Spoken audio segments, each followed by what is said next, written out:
So as Marcia's putting this together, just a reminder, this is a big picture view. Take some notes, post some questions. I think our timing is going pretty well here. We'll have an opportunity to discuss this. But what we're going to do at this point is just look at the nuances and philosophy of how this module is put together and how we might use it to help other people learn. So let's kind of begin. That first slide is a recap from yesterday to give people an opportunity to talk about their DISC experience. And that's just a facilitation of fun discussion of what people's stories were. It's an opportunity to really just bring the group together. It has a couple of designs. It gets everyone communicating first thing and participating first thing in the day to kind of break the ice. And it's some fun things to talk about. And people oftentimes enjoy telling their stories. So don't skip that one. That is a valuable part of building a community there. So then we dive into reflective listening. And the first, 5 slides there are just preparing a case for listening. And I think people will tend to agree. There won't be a lot of pushback here. Yes, we should listen. The idea of listening is good. It helps me sell things, and it helps me in my family. And the idea of listening is good. And so that is not terribly disruptive, but yet it's important that we lay a groundwork that listening is important, because in just a few minutes, we're going to challenge most of our participants. So then the self-check happens there at slide 8, and we pose the 4 questions of whether or not these are helpful things to do when we're listening. And we need to remember that these are adult learners, and there's going to be a lot of experience brought to the table. There have been some really great times and personal engagement with people where these things happened. And what we're framing here is we're framing the idea of just listening and none of these being helpful in that listening exercise. That's going to push people. That's going to cause people to push back. And it's okay. If we didn't get some pushback, there wouldn't be any reason to be there. So they're learning, and we are creating this disruptive dilemma. Now, the way we do that is we first talk about what we are doing when others tell me about their problems. And then we kind of switch the table and reverse the roles and pose that question a little differently. Well, what about if I've got a problem? How do I feel when those things happen? Now, we recognize that this is not a slam dunk conclusion. People will still say, well, I want people to ask me questions. I want people to tell me it's okay. And so we need to be clear that just reversing the roles does not build a case that these 4 statements are false, and allow adult learners to have their space there.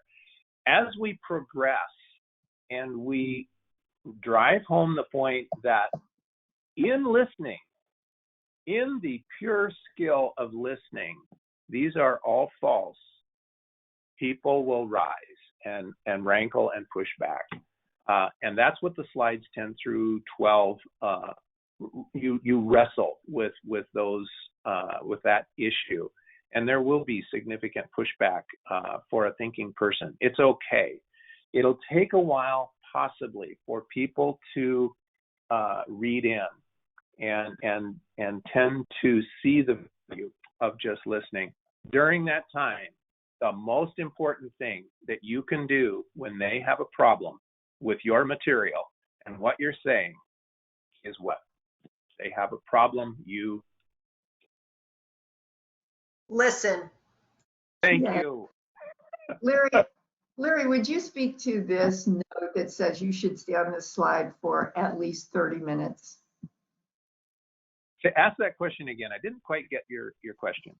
Yeah, it was just, would you speak to the speaker note on this slide that says you should stay on this slide for at least 30 minutes? Oh, thank you. Yeah, this is a 30-minute slide. we need to have dialogue on each one of these bullet points and allow people to wrestle with the value or the harm of offering advice and the risk of doing these things, and allow that whole tension to be a great discussion. Lots of things happen during this slide, and Marcia, I don't have enough detail here to read each bullet point of the, so I guess I can. The goal is to engage the participant in understanding their real behavior when it comes to helping others. We want them, we're here to change behavior. We're here to offer them the value of changing behavior. It's often a catalyst or defining moment. This is a critical, pivotal element. You guys went through this. Share your own story. If you were impacted and wrestled with this slide, share it, and be real about it. And it sets up what listening really is. I would just add that in this slide, this is going to be the place where you're confronting them with the fact that everything they've been doing is wrong. And you need to say that. You don't say everything you're doing is wrong. You do say, what are the answers, true or false? And as people yell out true or false as you go through the 4, then you must tell them they are always, every time, unequivocally false. When someone comes to me with a problem, it is not helpful to do any of these things. And don't let them off that hook. This isn't a conversation or discussion. This is where they are going to say, well, I get paid to ask questions, and you listen. People ask me for my advice. Are you telling me I can't give advice when they come to me and say, I need your advice? And you listen. You never answer those questions. This is the most challenging slide to teach in the 3 days for me. I'm a high SC. I solve problems and I help people. And the first time I taught this, I was teaching with the guy who wrote it, David Vandermolen, who will be at our class here in St. Louis, and literally taught the slide. Someone got upset. You know, they're like, of course I have to ask questions. I'm an engineer. It's what I do. And I stepped over because I knew what I was supposed to do. And he said, are you seriously telling me I can never ask questions? My first impulse was to say, well, of course, you can ask questions sometimes. And I knew in that moment that my need was to serve him. And I just looked at David, and David stood up, stepped in, and took over. Because I could not, in that moment, allow this person, this learner who's in my care, to be uncomfortable, to wrestle with the fact that when people have a problem, I never do these things at first, right? So I just want to emphasize that for all of you. This is where you will either serve your learners or disserve your learners by allowing them to push on you, to try to break the model. I've had people say to me, hey, somebody's bleeding from an artery and I'm supposed to listen. So you're saying you feel there are circumstances. You have to model, model, model. And they may attack you personally. You seriously, are you just going to stand there? Is that all you're going to do? I have heard all of these. So I just, you know, this is like deep, deep in my soul, that this is the moment that people afterwards will thank you for allowing them to experience, so they can see that there is an absolute. At the moment someone has a problem, meaning they're out of their mind, right? They need to talk, not any of these, but you don't get to say that to them yet. You have to let them struggle and wrestle before you then turn and say, well, how does it feel when you have a problem? So Larry, thank you for giving me that moment. I really feel that if we can all recognize our own needs, can't get in the way of the needs of our learners in this module. Thank you. Thank you. And I thought I heard someone attempt to maybe ask a question or make a comment. So I want to open the floor and just pause for a moment. Was there someone that wanted to contribute?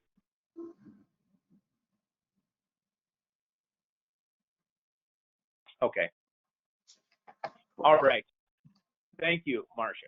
That Yes. the idea of the pivotalness, I don't know if that's a word, of this slide cannot be overemphasized. So we take them to this point where they really, really need to wrestle with the possibility that my behavior in the past is not what I wish it were. And so we'll allow them to rest in that moment. The idea of the what if, the most helpful thing you can do is help others is again, it's the essence of our whole course. This is not something you go through quickly. Feel free if you need to bounce around through the slides. Have that clicker available to go back to other questions, the 4 questions, and just allow people the grace and space and freedom to wrestle with this and have some pain. We'll look at the teaching arc in a few minutes, and this module brings people up into that level 3 for quite a period of time. Staying with our 10,000-foot view philosophy here, let's move on. We go through the 5 reflective listening skills, and hats off to how those were covered this morning. Spend some time on these, share your own experience, explain to the group what's hard for you, be real about this, be careful with the door openers. People oftentimes confuse questions with door openers, and then the door openers versus data mining is a pivotal opportunity to help people realize the difference. And we put those in 2 columns side by side. We'll comment to that in a few minutes when we do the deep dive in some of the reflection and later in this presentation. The silence slide, we heard a great overview of that. And then the quote is helpful to have a class person read that. Acceptance is not equal to agreement. Again, 2 columns side by side. We're laying those next to each other to help the participants wrestle with that. What is acceptance? What is disagreement? Or what is agreement? And that whole idea, one of the things that's easy to miss on that is we seem to think that if we're agreeing, it's okay. We should only resist disagreeing. But that's not what the material is teaching. Agreement, disagreement is what we want to avoid. And this, personally, this is what I fall into in conversation. If I agree with a person, I'm really quick to say so, because I think it warms us up, and it helps the relationship. But actually, that could really be harmful if I start to agree with them, because it may move them in a direction that's not healthy. Then we pose some questions there to connect with another and allow people to wrestle one-on-one with what they just heard. This connect with another you might want to give some time on, and you'll sense that in the class. And of course, as a facilitator, you're always doing that. But this kind of begins to end the dilemma that we put them through. Then we start with logic and emotion, and this can be more academic as opposed to heart search. People enjoy Gibbs and Abbey. This is a fun one. You can talk about it being Hollywood and that all the problems have been wrapped up in just a few minutes. But there's some great learning that we can get from this little clip. It has been in here for years and years and years and years, and I don't think we've found anything better, Marcia, as we've looked at things. There's just such great examples in here. Have some fun with it. Marcia, go ahead and add. No, we couldn't find a better clip, and we couldn't find a more high quality resolution of this clip. So thank you for your patience with that. And sorry to interrupt, Yeah. but we are starting to run over time. I want to make sure we have time for insights and instructions. We certainly are. Thank you. That was a great comment. Okay, I'm going to pick up the pace just a little bit. We give the opportunity to define what reflective response is, speaking back to facts and feelings, give them the personal practice, and then have discussion. Starting with slide 37, we kind of really shift gears and talk about, okay, we've learned listening now. We've learned the importance. We've learned those 4 things that we want to avoid. We've learned the steps of how to do it. Now let's put it in the real world, and let's talk about some of the difficulties we might have when we begin to listen. And there's 4 difficulties, and these are pretty self-explanatory. In the pace of the class, people are sighing a little bit. They're coming down from their wrestling, and there's oftentimes some good discussion that comes out of this. The empathy blockers, we've talked about empathy. Bring those out. Sometimes we relate those to the disc styles if you feel comfortable doing that. Talking about interrupting and the self-disclosure of how often we do it. Learned helplessness. Oh man, we want to empower people, and now is the time when we can really turn this around to how do we really, really help people in a positive way and empower them. Then a quick self-check, have some fun with that, and an opportunity for people to reflect on their own path and where they are. Then some instructions and review, or instructions for tonight. Frame that well, help them understand that listening is going to be they're not all going to have the same opportunity to listen. They might have to craft it a little bit. It might feel awkward. It might feel contrived, but that's okay. Give them grace to allow it to be a little uncomfortable as they learn a new skill. Because people, if they have not done it in the past and they begin to behave differently, the people around them will really wrinkle their forehead and really wonder what's going on. Have some fun with that and allow it to be a learning moment. Encourage people to really, really make an effort to put this into practice.